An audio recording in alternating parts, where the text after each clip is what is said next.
13 जनवरी को स्टार्ट हुआ महाकुंभ, जो इस साल की सबसे बड़ा सनातनीय धर्म के लिए एक त्योहार रहा।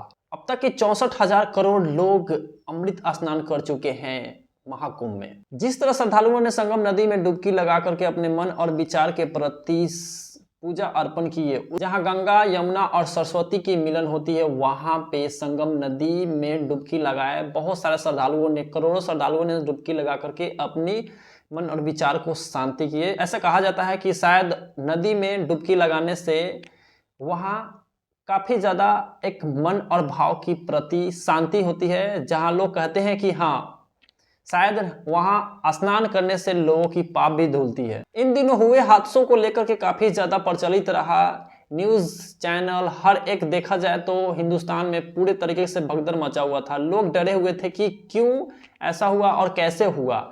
आने और जाने वाले लोग काफी ज्यादा डरे हुए थे, क्योंकि यही सोच रहे थे कि अगर मैं जा रहा हूं महाकुंभ में स्नान करने के लिए तो शायद हो सकता है कि दुर्घटना भी घट सकती है। जिस तरह की देखा जा रहा था कि कैसे सिचुएशन बनी हुई थी भगदड़ से महाकुंभ में, भगदड़ से काफी ज्यादा नुकसान पहुंचा लोगों को। 30 लोग लगभग मर गए और 60 से भी ज्यादा लोग घायल हो गए। जिस तरह प्रयागराज में यूपी सरकार योगी आदित्यनाथ ने जो सुविधाएं प्रदान की थी, जो सभी चीजें व्यवस्था करी गई थी सरकार के द्वारा, जिससे कुछ लोग तो खुश हुए, कुछ लोग का नाराजगी प्रकट किए सरकार के द्वारा, क्योंकि उनका कहना था कि शायद सरकार की अच्छी व्यवस्था नहीं थी, जिसके वजह से शायद इतने सारे भगदड़ मचे और अनव्यवस्थाएं भी बहुत सारे हुए। लोग भी काफी ज्यादा परेशानी में आए महाकुंभ में। उनका कहना था कि ऐसा नहीं होना चाहिए था, सरकार की तरफ से कड़ी व्यवस्था करनी चाहिए थी प्रशासन को लेकर के, और हर एक सुरक्षा बल को अच्छे तरीके से प्रदान करने चाहिए थे, ताकि ऐसा कुछ भगदड़ ना मचे जिससे लोग परेशानी में ना आए। जो भगदड़ मचा 28 और 29 के रात के लगभग 1:30 बजे के करीब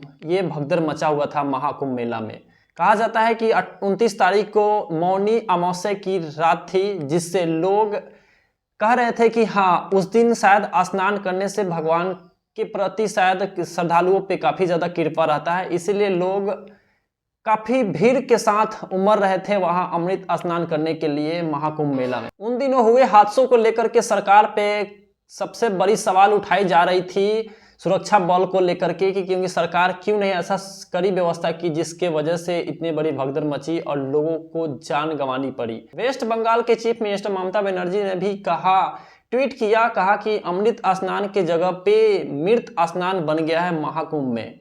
और उन्होंने भी काफी ज्यादा क्रिटिसाइज किया सरकार को, कि इनका कहना था कि सरकार शायद अपने मतलब से काम रखती है, लोगों को ध्यान और सुविधाएं प्रदान करने की काम नहीं कर रही है, जिससे जनता को जैसे मन कर रहा है और वैसे कुचला जा रहा है। क्योंकि उन दिनों श्रद्धालुओं की भी काफी ज्यादा संख्या बढ़ चुकी थी और बढ़ती ही जा रही थी। उन हर एक दिन महाकुंभ में जाने वालों की संख्या लाखों करोड़ों में ही पहुंच रही थी। स्टेशन से लेकर के ट्रेन में तक और महाकुंभ मेला तक की भीड़ काफी ज्यादा उमड़ रही थी। महाकुंभ मेला 4000 हेक्टेयर में आयोजित किया गया था, जो इस महाकुंभ को आयोजित करने में 7,535 करोड़ की लागत हुई थी। बजट सरकार के द्वारा पास की गई थी, जिससे लोगों को स्नान और आने जाने में और घूमने में दिक्कतें ना हो और हर एक सुविधाएं प्रदान करी गई थी। इस महाकुंभ के 45 दिन के सफर में ना जाने कितने सारे प्रॉब्लमें आई और गई भी, क्योंकि बहुत सारे प्रॉब्लमें सरकारों को भी फेस करनी पड़ी और पब्लिक को भी फेस करनी पड़ी। जिस तरह 15 फरवरी को नई दिल्ली स्टेशन पे भगदड़ मची थी, उन दिन 18 लोगों की मृत्यु हो गई और न जाने लगभग 10 से 12 लोगों को जख्मी हालत में देखा गया नई दिल्ली स्टेशन पे। ये जो स्टेशन पे भगदड़ मची, ये रेलवे मिनिस्टर या उनकी डिपार्टमेंट या कहा जाए तो सरकार की तरफ से ही कमी थी, जिसके वजह से ये नई दिल्ली स्टेशन पे भगदड़ मची थी। ऐसा सरकार की तरफ से कहा जा रहा था कि जो मृत लोग हैं उनको 10 लाख रुपया दिया जाएगा और जो घायल है उनको 5-5 लाख रुपए देने की कोशिश की जाएगी सरकार की तरफ से। शायद ये रुपए काफी नहीं है जो जिनकी जान चली गई उस भगदड़ में।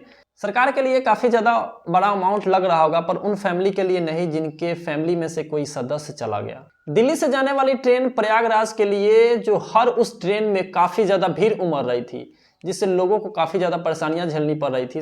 उनका कहना था कि सरकार को शायद और भी सुविधाएं देनी चाहिए था। महाकुंभ मेला खत्म होने को है, 2025 का महाकुंभ ये लोगों को याद रहेगा जिनके फैमिली से कोई सदस्य चला गया, उस भगदड़ के वजह से किसी फैमिली की एक सदस्य या 2 सदस्य मर गए। शायद उन फैमिली को काफ़ी दुखद ये समाचार और हमेशा ये सताएगी कि कहीं एक अपने सनातनीय धर्म को लेकर के काफ़ी ज़्यादा लोगों के दिलों में एक भाव प्रकट हो रही थी, जिसके वजह से शायद ये सोचेंगे कि ऐसा ना ही करते तो बेहतर रहता है, जिनके फैमिली से कोई सदस्य चला गया। वैसे हर किसी को अपना सावधानी बरतना चाहिए, जिससे अपनी जान की सुरक्षा बने रहे। 26 फरवरी महाशिवरात्रि के अवसर पर महाकुंभ मेला खत्म हो रही है और लोग काफ़ी ज़्यादा अभी भी अमृत स्नान करने के लिए महाकुंभ में जा रहे हैं। वहाँ अभी भी श्रद्धालुओं की काफ़ी ज़्यादा भीड़ उमड़ रही है। महाकुंभ मेला को आयोजित करने के लिए 7,535 करोड़ की लागत लगाई गई थी और एक एस्टीमेट बताई गई थी कि 2 लाख करोड़ से भी ज़्यादा सरकार को आमदनी होने वाली है। एक एस्टीमेट, एक आंकड़ा लगाया गया था। खैर, ये महाकुंभ मेला बहुत सारे सनातनियों के दिलों में यादगार रहेगा। अगर ये वीडियो अच्छा लगा हो तो लाइक करें, सब्सक्राइब करें चैनल को एंड वीडियो को शेयर भी करें।